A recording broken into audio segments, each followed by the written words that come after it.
ಬೆಂಗಳೂರಿನಲ್ಲಿ 6 ವರ್ಷಗಳಿಂದ ತಲೆಮರೆಸಿಕೊಂಡಿದ್ದ rowdy ಶೀಟರ್ನನ್ನ CCB ಪೊಲೀಸರು ಬಂಧಿಸಿದ್ದಾರೆ. ಕೋಕೋ ಕಾಯ್ದೆಯಡಿ ದಿವಾಕರ್ ರಾಜ್ ಅಲಿಯಾಸ್ ಕಾಳ ಅರೆಸ್ಟ್ ಆಗಿದ್ದಾನೆ.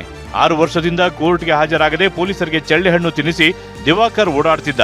ಜೀವ ಬೆದರಿಕೆ, ಸರ್ಕಾರಿ ಕರ್ತವ್ಯಕ್ಕೆ ಅಡ್ಡಿ, ಶಸ್ತ್ರಾಸ್ತ್ರ ಕಾಯ್ದೆ ಉಲ್ಲಂಘನೆ, ಹಣ ವಸೂಲಿ, ಸಂಘಟಿತ ಅಪರಾಧ ಕಾಯ್ದೆಯಲ್ಲಿ ಅರೆಸ್ಟ್ ಮಾಡಲಾಗಿದೆ. ಬೆಂಗಳೂರಿನಲ್ಲಿಂದು ಸಂಜೆ ಸುರಿದ ಮಳೆಗೆ ಬೃಹತ್ ಮರವೊಂದು ಧರೆಗೆ ಉರುಳಿದೆ. ಜಯನಗರ ಬಳಿಯ ಈಸ್ಟ್ ಎಂಡ್ ರಸ್ತೆ ಬಳಿ ರಸ್ತೆಗೆ ಮರ ಬಿದ್ದ ಪರಿಣಾಮ ಭಾರೀ ಟ್ರಾಫಿಕ್ ಜಾಮ್ ಉಂಟಾಗಿತ್ತು. ವಾಹನ ಸವಾರರು ಪರದಾಡಿದರು.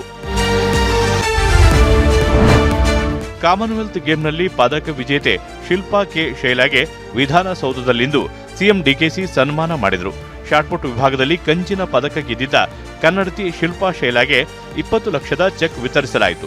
ಸನ್ಮಾನದ ವೇಳೆ ಉಪಮುಖ್ಯಮಂತ್ರಿ ಡಾಕ್ಟರ್ ಜಿ ಪರಮೇಶ್ವರ್, ಶಾಸಕ ರವಿಶಂಕರ್, ಒಲಿಂಪಿಕ್ ಅಸೋಸಿಯೇಷನ್ ಅಧ್ಯಕ್ಷ ಕೆ ಗೋವಿಂದರಾಜು ಉಪಸ್ಥಿತ ಇದ್ದರು.